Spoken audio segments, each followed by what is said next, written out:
ਸੋ ਇਹਦਾ ਨਤੀਜਾ ਨਿਕਲਿਆ ਕਿ ਪੰਜਾਬੀਆਂ ਦੀ ਤਾਰੀਖ ਜਿਹੜੀ ਹੈਗੀ ਉਹ ਮਹਿਫੂਜ਼ ਨਹੀਂ। ਜੋ ਮਹਿਫੂਜ਼ ਹੋਈ ਹੈਗੀ ਉਹਦੀ ਪੰਜਾਬੀਆਂ ਨੂੰ ਇੱਕ ਬੱਜੀ ਇੱਕ ਆਪਣਾ ਪੂਰੇ ਤਰੀਕੇ ਨਾਲ ਸਾਡੀ ਤਸਵੀਰ ਆਪਣਾ ਉਹ ਲਿਆਂਦੀ ਗਈ ਸਰ। ਉਹਦੇ 'ਚ ਰਿਗਵੇਦ ਦੇ ਇਹਨਾਂ ਦਾ ਦੇਵਤਾ ਬੇੜਾ ਗੱਲ ਕਰੇ ਕਿ ਰਸਤੇ ਰੋਕਦੇ ਨੇ। ਅੰਗਰੇਜ਼ਾਂ ਦੇ ਦੌਰ ਤੱਕ ਹਮੇਸ਼ਾ ਵਾਸਤੇ ਇੱਕ ਸਨੈਬਿੰਗ ਐਟੀਟਿਊਡ ਜਿਹੜਾ ਹੈਗਾ ਪੰਜਾਬੀ ਬਾਰੇ ਰਿਹਾ। ਹੁਣ ਸਾਨੂੰ ਕੀ ਕਰਨਾ ਚਾਹੀਦਾ ਹੈਗਾ? ਮੈਨੂੰ ਇਸ ਗੱਲ ਦੀ ਸਮਝ ਕਿਵੇਂ ਆਈ ਤਾਂ ਮੈਂ ਜਿਹੜੀ ਹੈਗੀ ਬੱਕਰੇ ਵਾਲੀ ਨਹੀਂ ਹੈਗੀ, ਉਹ ਮੈਂ ਗ੍ਰਾਮਰ ਵਾਲੀ ਹੈਗੀ। ਠੀਕ ਹੈ, ਕਿਧਰੇ ਮੈਂ ਆਵੇ ਤਾਂ ਮਾइंड ਨਾ ਕਰਨਾ।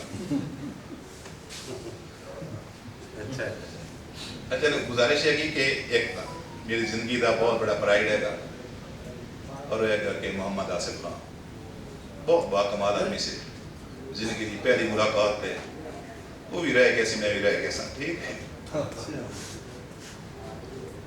अपने बारे गल नहीं करनी चाहिए।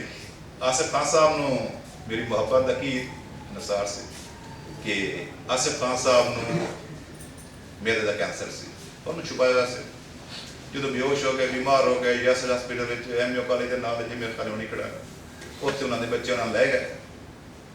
नजम सन सैयद साहब को पता लगा, शफकत साहब को पता लगा, नादर अली को पता लगा। नजम साहब उन्होंने बड़े व्यक्ति सन, बड़े उन्होंने यार सन, बड़े वापस से उन्होंने उन्हें कहा कि ये दसो तो पूरी जिंदगी गुजारी है, जिंदगी किसी बंदे तो सुख भी दिता, सारी जिंदगी तो एंटी एस्टैबलिशमेंट गुजार दी, वसैल ऐसन है बकौल नजम सन सैयद दे। नजम साहब इन्होंने बहुत करीबी ने, आसिफ खान दी यार सन, लगोड़ी सन। उन्हें कही सही खान को मैं भी फकीरी वांगू सीखे कर फकीरां की तरह उन्होंने को बैठा पैंट टाई कोट के नाल जाके खान का हुक्का बखान यूनिवर्सिटी जाके ते खान ने अपना इतनी मेहरबानी की है कि इंतहाई सच्चाई ने उन्होंने मेरी तरबियत की है।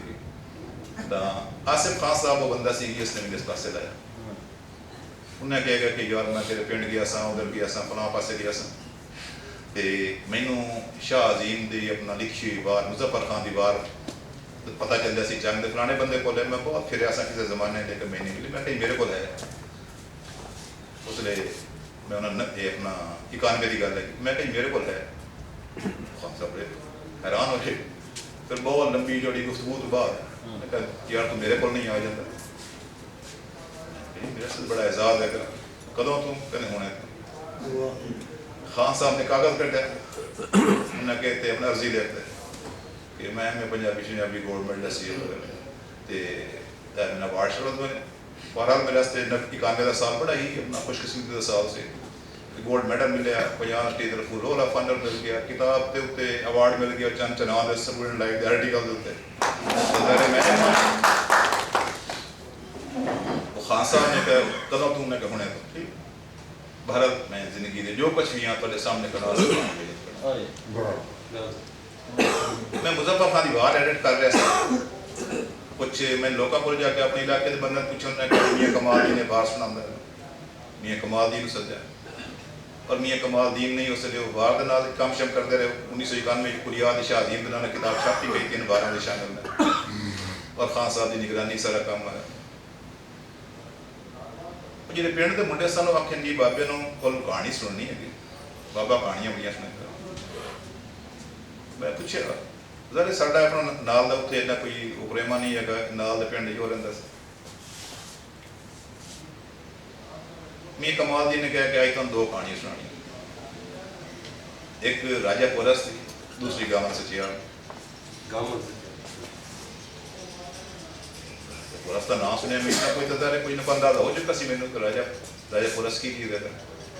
मैं कहानी रिकॉर्ड कर कहानी रिकॉर्ड करने तो बाद मैं भी बोर्ड याद कर रहा था, नौकरी करता था खान को तो टेप भी मेरे को होंगी सी। मैं खान साहब ने चीज़ा सुना सन जबरन कुछ सुनना चाहते सन, कोई मैं सुना लेंदा सन। तो हर कहानी जी 1993 के रैवी गवर्नमेंट कॉलेज के रिसाले में छप गई। ये कहानी का छपना मेरे वास्ते बड़ा ही ना एक नुकता आगाज है। सब तो पहले मेरा